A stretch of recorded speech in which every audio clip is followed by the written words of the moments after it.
you talked a little bit about like the ditches and stuff as far as the correlation, but is there anything else that correlate between, hunting the mountains and hunting like some of that ground like you have in Kansas or anywhere else? Because like there's a lot of listeners that, I mean, the podcast name is East Meets West, and a lot of it's, planning these trips, going to different places. Right. And just curious as far as like what you found to be similarities between the two.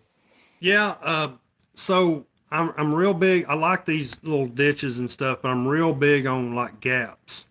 And I guess my best way to describe it is like an opening in a fence. But it doesn't have to be. It can be an opening through vegetation, and it works really well out in Kansas. And I don't know if you remember in the video there, but there was a ditch that ran out to the middle of that CRP field. And right at the end of that ditch, there was a gap, and then there was a little patch of Bodart, Osage orange trees. And I was in one of those in that little patch, but there was a gap right there. And that right there was what I was hunting mainly, the ditch also, but mainly that gap. I liked it. And like if I love hunting CRP fields out there. And if you find something like that in a big CRP field, like a ditch that runs out into it that's really thick, they'll travel that edge. But if you can find a gap in that, and if there's a tree that you can get in, or you might even hunt him off the ground. But those little gaps like that, oh my gosh, they're dynamite, man. They use them. They use them. Oh yeah, that makes sense. And again, if anybody that's wants kind of visualization, you can see it in the video there. Because at first it was crazy once you guys panned out on the camera away and you pointed to the tree that you were hunting in there, and it really gave you a good visualization because you could see your point of view and then from what it looked like from afar. Right. Yeah. I don't know how big that CRP field was. It's pretty good size, but I mean, there's also bottoms, down the side of it and stuff. But sometimes those bucks, and I killed that buck in November. It was, gosh, I don't even remember what the date was now, November the 9th or something like that. But sometimes those bucks out there will never get out of that CRP field. They won't even get down in those drainages. They'll stay out in those CRP fields. They'll bed out there. I mean, they'll stay out there. They'll run does out there.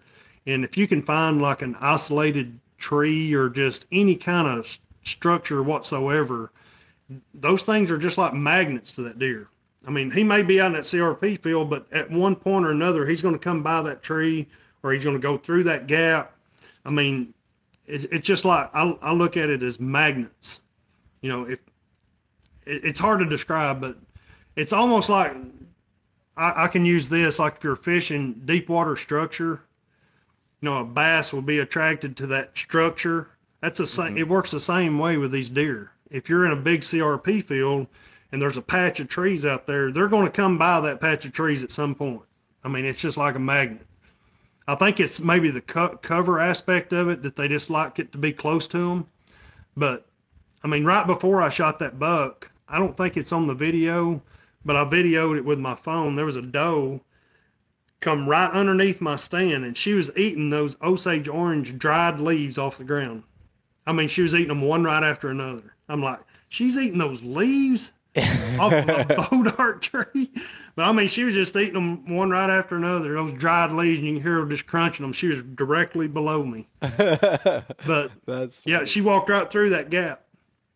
Well, and I guess you could probably compare those CRP fields to, again, for anybody that's familiar with clear cuts or logging cuts, like a 3-year-old cut where you get like, like those blackberry briars, like at least here, you get blackberry briars and thick, growth coming up. It's not, here say it'd be 4 or 5 foot tall, maybe even a little lower but it might be this giant clear cut. And sometimes those bucks, they'll never really leave there because they got everything right there. But you find those little island of trees that they might leave, that they seem to be attracted to and going through. So that could be somewhat of a comparison. Another thing, people like hunting Kansas, like in the CRP fields, I call them plum thickets. I'm not even sure if it's a plum or not, but I call them plum thickets.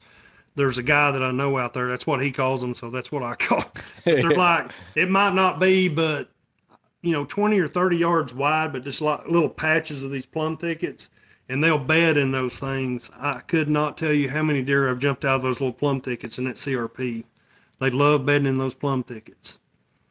I wonder, is it kind of like a bush that like has an overhang to it?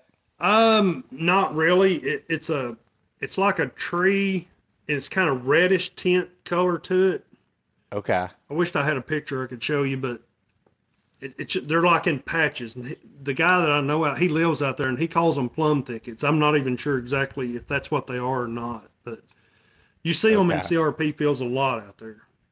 Interesting. I guess I can't exactly visualize. I guess I was thinking about it as almost like how mountain laurel or rhododendron or autumn olive bushes are in the east, where you Uh, get like these yeah, bushes where they get a little bit of that shade cover too. Because I always jump deer bedded underneath those or find sheds yeah. underneath them, underneath those types of bushes.